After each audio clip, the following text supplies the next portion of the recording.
नमस्कार, जय हिंद, भारत माता की जय। मैं सत्यम ठाकुर स्वागत करता हूं आप लोगों को फिर से दरोगा अड्डा पर। और वह साइंस का इम्पोर्टेंट क्वेश्चन जो विज्ञान मंथन का सेशन चल रहा है घटना चक्र बुक से, चाहे वह बीपीएससी पीटी हो, बिहार एसआई हो, यूपी एसआई हो, एसएससी जीडी हो, रेलवे हो, बिहार वाला एसएससी हो या सेंट्रल वाला एसएससी हो, चाहे कोई भी जीके वाला प्रश्न हो जो ऑब्जेक्टिव पूछा जाता है, हमारे सेशन से बाहर नहीं रहेगा, ये हमारा पूर्ण विश्वास है। तो आप लोग प्लीज़ वीडियो को पूरा देखें और दोस्तों को शेयर करें, वीडियो को सब्सक्राइब करें, लाइक करें और कमेंट करके बताएं कुछ कमी बेसी कि हाँ यहाँ पे थोड़ा सा ठीक करना चाहिए, मैं उसको सुधार करूँगा। ठीक है, तो बने रहिए वीडियो पर। और हम यह विज्ञान मंथन का सेशन को फिर से शुरू कर रहे हैं। तो चलिए बिना समय गंवाए हुए हम प्रारंभ करते हैं विज्ञान मंथन का यह 26वां सेशन।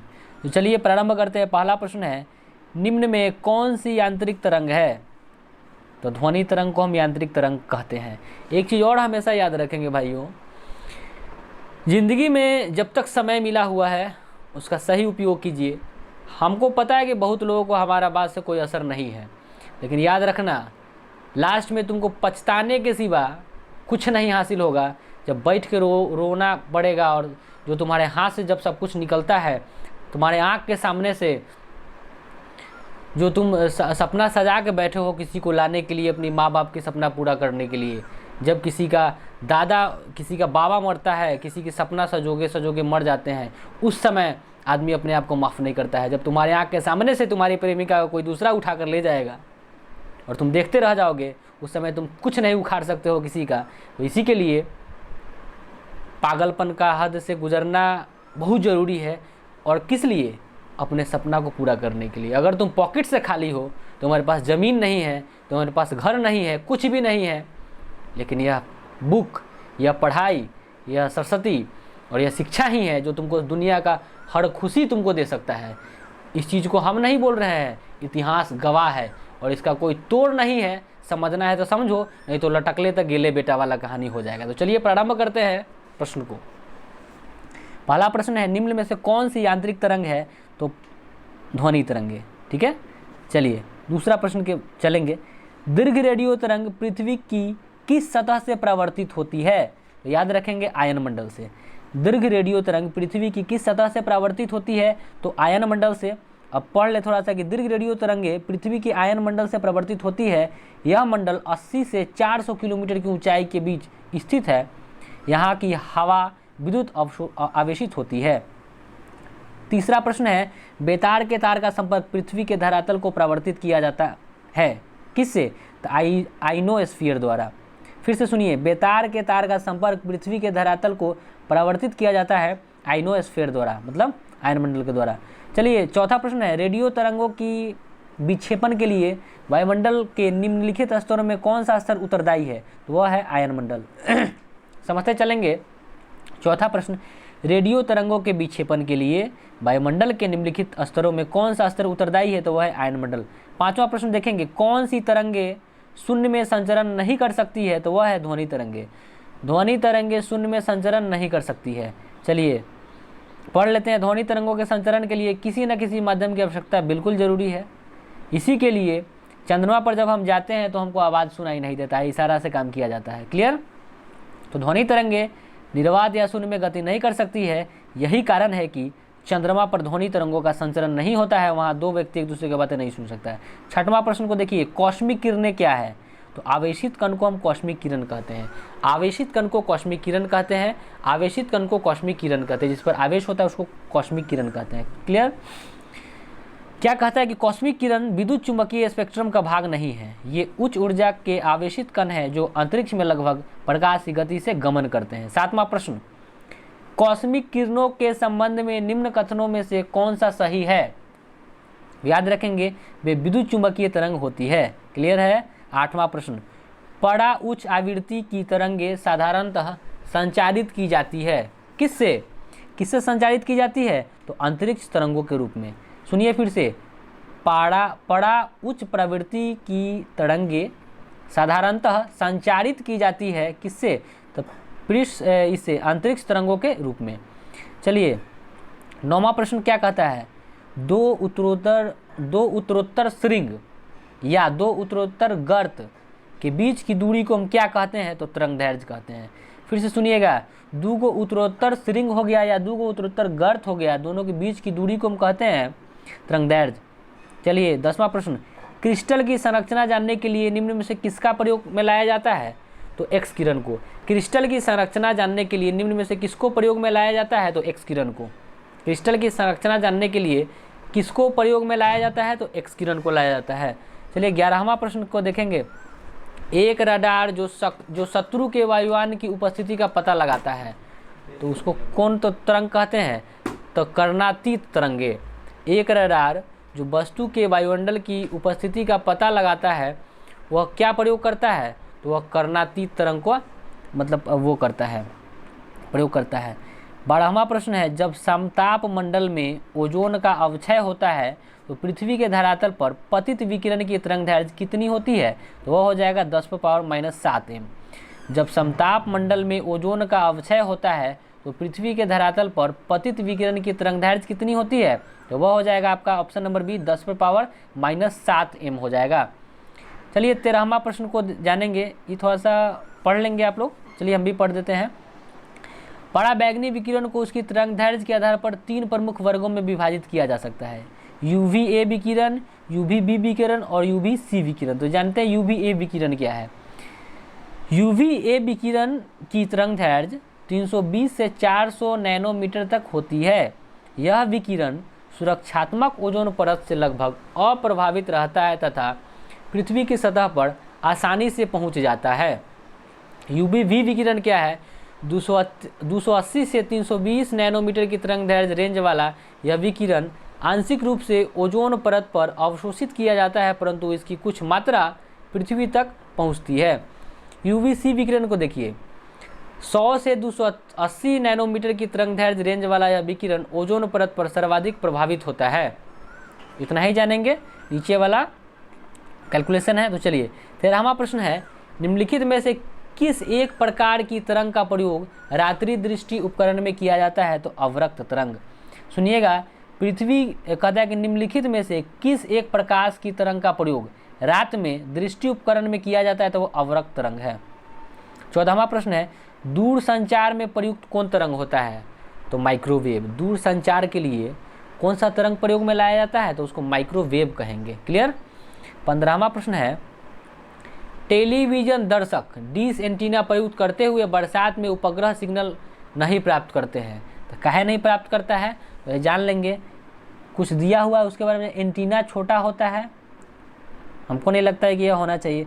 वर्षा की बूंदें रेडियो तरंग की ऊर्जा अवशोषित करती है, और तीसरा है वर्षा की बूंदें रेडियो तरंगों की ऊर्जा की मूल दिशा को विचलित कर देती है। उसका आंसर हो जाएगा, मतलब तीनों का तीनों सही है। ठीक है, कोई भी गलत नहीं है। एंटीना छोटा होने के कारण भी ऐसा होता है। वर्षा की बूंद रेडियो तरंग की ऊर्जा अवशोषित कर लेती है, ये भी ठीक है। और तीसरा है, वर्षा की बूंद रेडियो तरंगों की ऊर्जा की मूल दिशा को विचलित कर देता है। चलिए आते हैं 16वां प्रश्न। FM प्रसारण सेवा में प्रयुक्त होने वाले आवृत्ति बैंड का पड़ास कितना होता है? तो अब हम यह आपको बता दें कि इसका पड़ास की अगर बात करें तो वह होता है, FM वाला में जो कहता है प्रश्न कि FM प्रसारण सेवा में प्रयुक्त होने वाले आवृत्ति बैंड का पड़ास कितना होता है? तो वह होता है 88 से 108 मेगाहर्ट्ज के बीच। चलिए आते हैं 17वां प्रश्न। आंतों के रोगों के निदान में किस किरण का उपयोग किया जाता है? आंत में जो रोग होता है उसको निदान के लिए तो उसका एक्स किरण का प्रयोग करते हैं। 18वां प्रश्न, CT स्कैन करने में क्या प्रयोग में लाया जाता है? CT स्कैन में तो एक्स किरण के लिए, देखिए CT स्कैन में एक्स किरण का प्रयोग होता है। अब आते हैं फिर से, देखिए कुछ माध्यम दिया हुआ है। जल 1 में हो गया, 2 में इस्पात हो गया, 3 में नाइट्रोजन। ये तीनों में ध्वनि की चाल का आरोही क्रम कैसे कैसे जाएगा? तो सबसे पहले ध्वनि की चाल नाइट्रोजन में, उसके बाद जल में, उसके बाद इस्पात में। क्लियर, आरोही क्रम कह रहा है। ठीक है, मतलब कि बढ़ते क्रम। क्लियर है। तो कहता है कि जल, इस्पात और इसमें तीनों में अगर हम बात कर ले तो इसका आंसर हो जाएगा कि सबसे पहले नाइट्रोजन में जाएगा, उसका जल में, उसका इस्पात में जाएगा। क्लियर। चलिए, ध्वनि का वेग अधिकतम किस में होता है? तो धातु में होता है, याद रखेंगे। ध्वनि का वेग सबसे अधिक होता है धातु में। तीसरा प्रश्न में आते हैं। ध्वनि का वेग सबसे अधिक तो इस्पात में होता है, पता ही है, अभी बताया आपको। चौथा प्रश्न है, ध्वनि तरंग का सबसे तीव्र प्रगमन होता है कहाँ? तो ठोस में। ध्वनि तरंगों का सबसे तीव्र प्रगमन कहाँ होता है?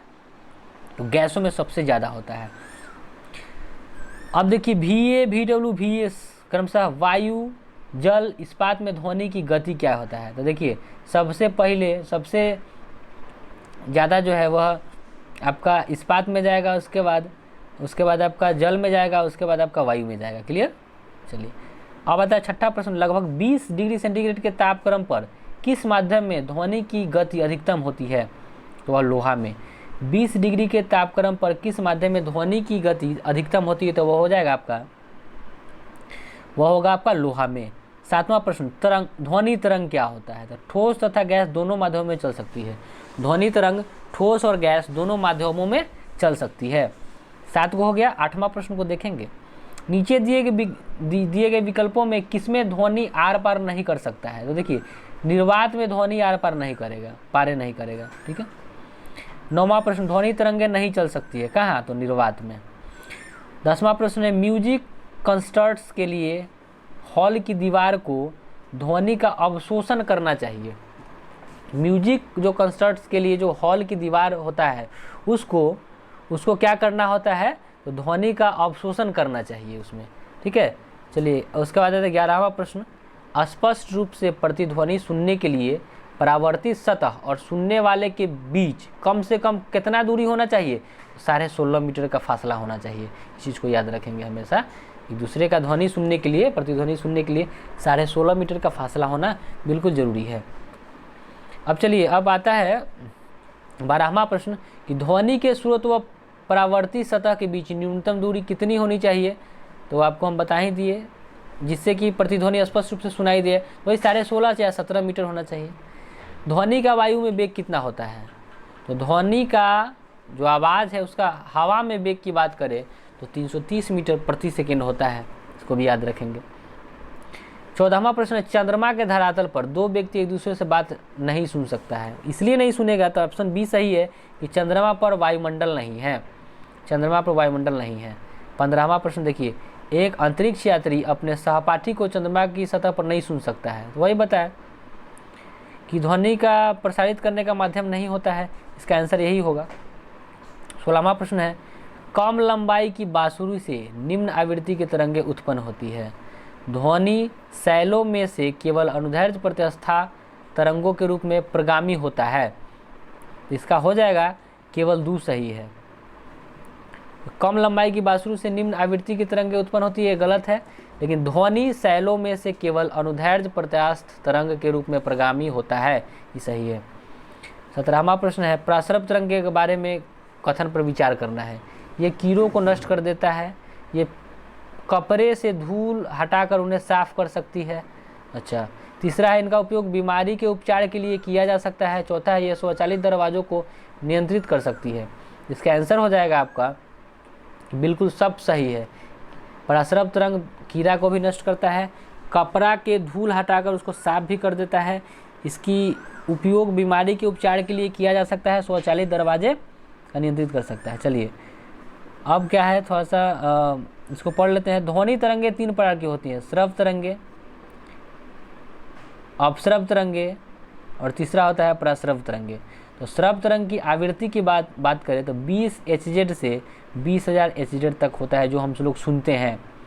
प्रासरव ध्वनि तरंग की आवृत्ति 20 HZ से कम होती है, और अपश्रव्य ध्वनि तरंगों की आवृत्ति 20 HZ से कम होती है, लेकिन प्रासरव ध्वनि तरंगों की आवृत्ति 20,000 HZ से अधिक होती है, और मनुष्य की श्रवण क्षमता माने सुनने की क्षमता से परे होता है, इसको नहीं सुन सकते। इसका उपयोग संकेतक के रूप में कीड़ों को नष्ट करने में, कपड़े से धूल हटाने में, स्वचालित दरवाज़ों को नियंत्रित करने में, समुद्र के गहराई की माप लेने में, छिपी वस्तुओं की खोज करने में, द्रव को गर्म करने में तथा विविध चिकित्सीय अनुप्रयोग के लिए किया जाता है। अब देखिए 18 नंबर, प्रासरव से ध्वनियाँ किसकी आवृत्ति होती है? तो आपको पता है 20,000 हर्ट्ज से अधिक वाला जो है वो प्रासरव तरंगे कहलाती है।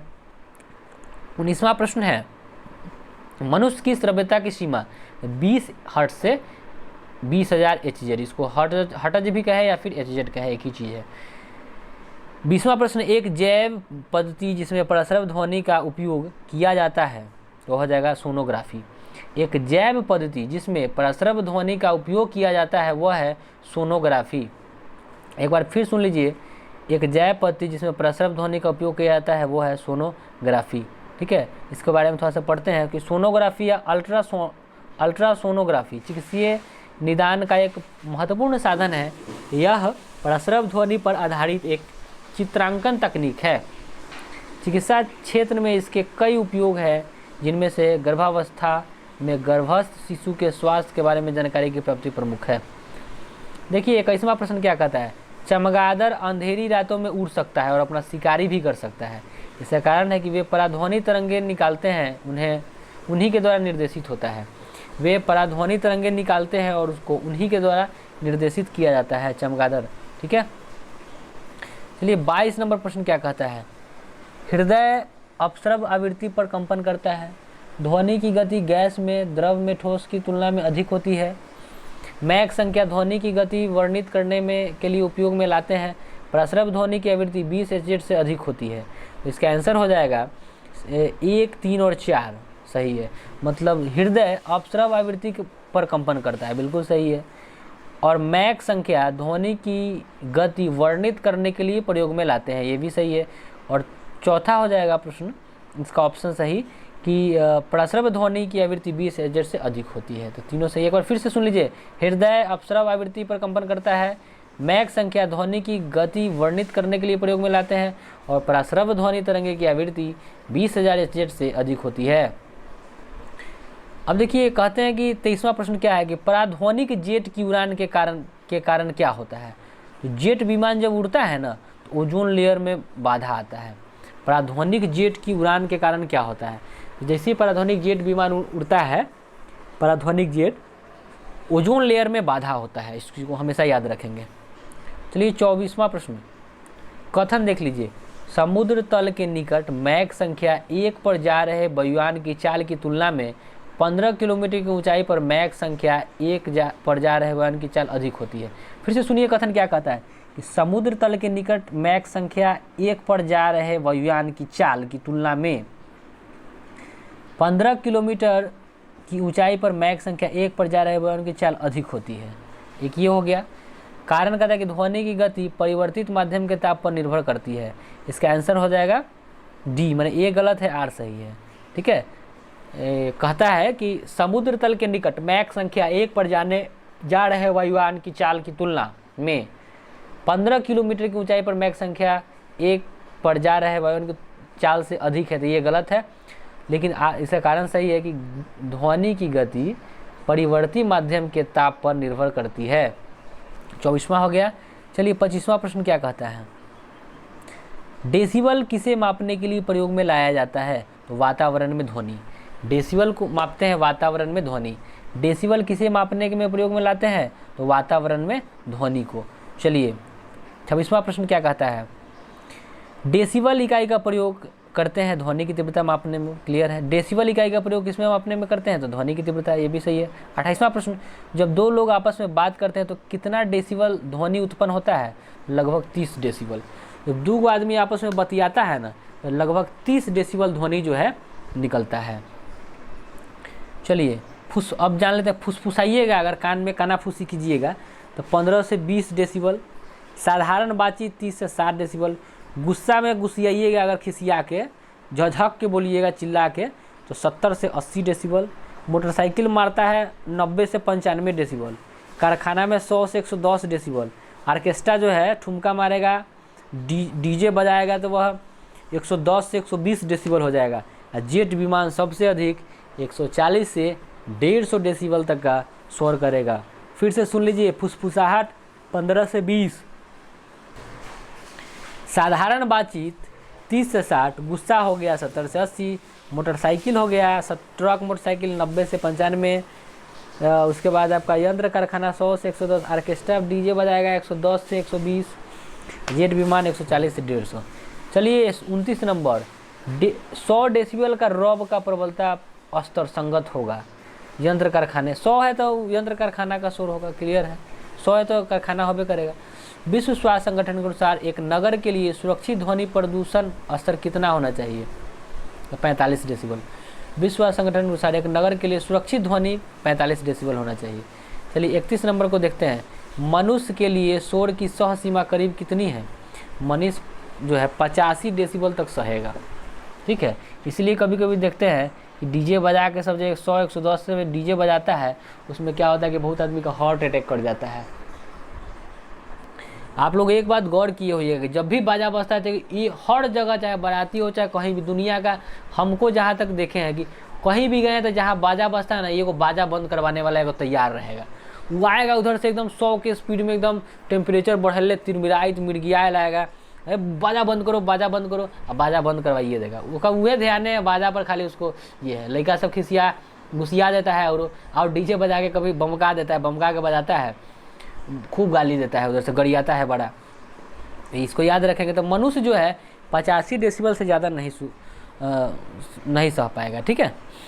चलिए अब कहते हैं 32 नंबर की, किस स्तर से अधिक ध्वनि हानिकारक ध्वनि प्रदूषक होता है?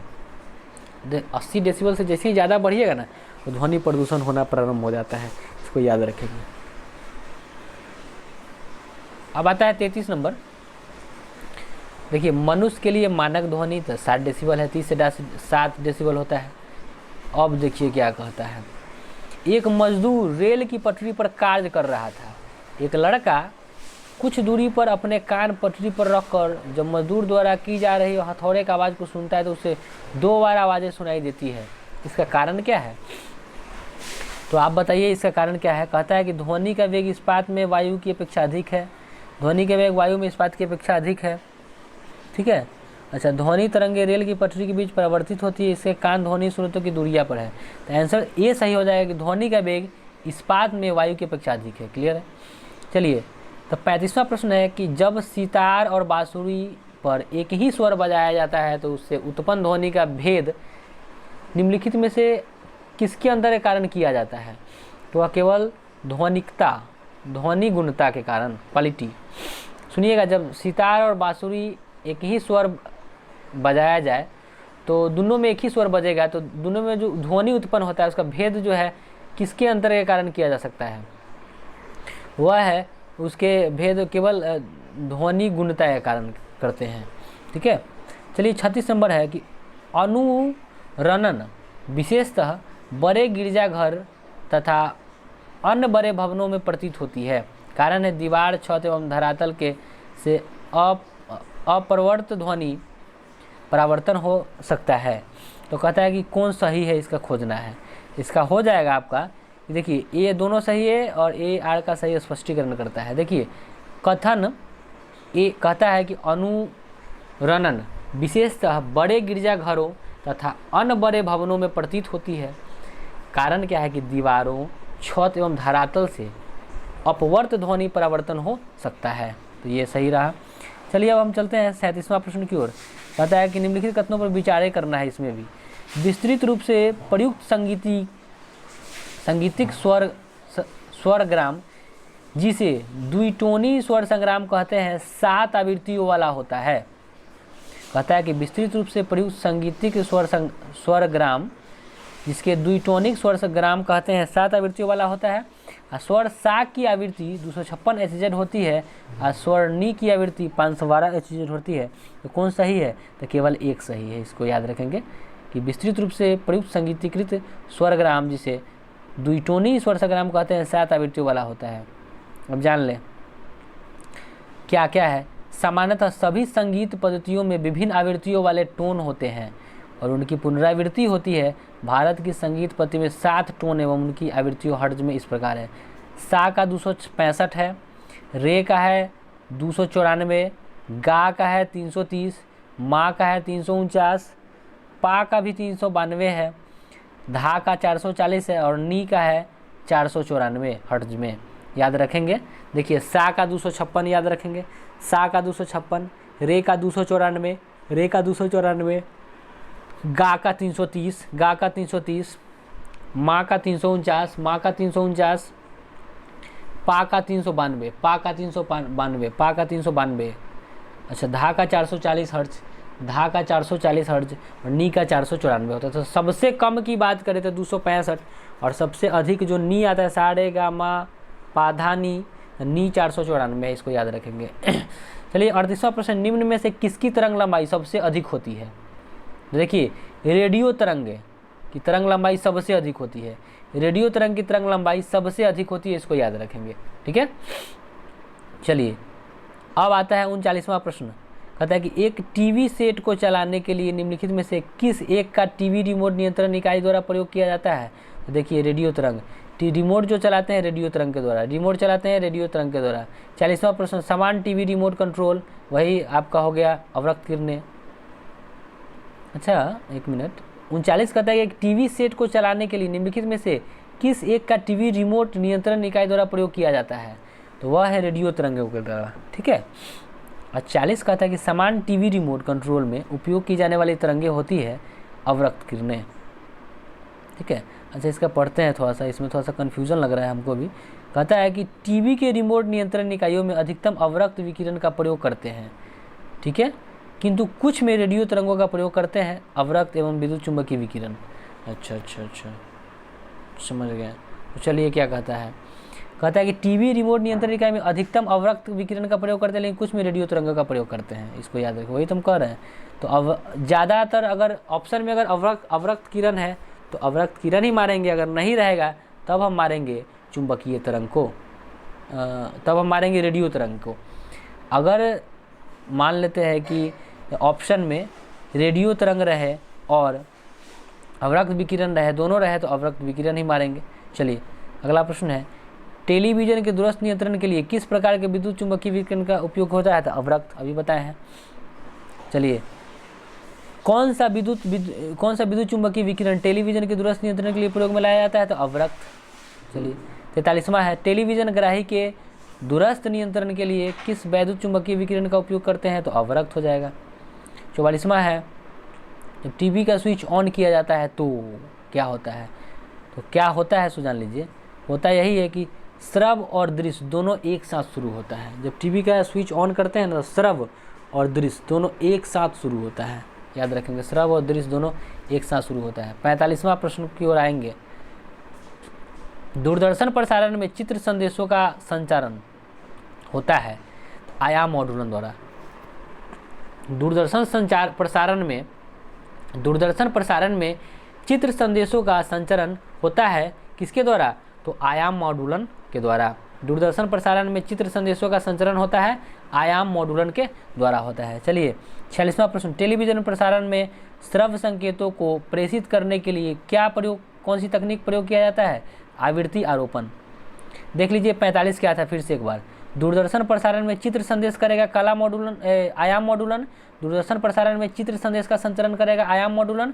46 कहता है कि टेलीविजन प्रसारण में श्रव्य संकेतों को प्रेषित करने के लिए प्रयुक्त तकनीकी होता है आवृत्ति आरोपण। टेलीविजन प्रसारणों में श्रव्य संकेतों को प्रेषित करने के लिए प्रयुक्त तकनीक है आवृत्ति आरोपण। चलिए 47वां प्रश्न क्या है?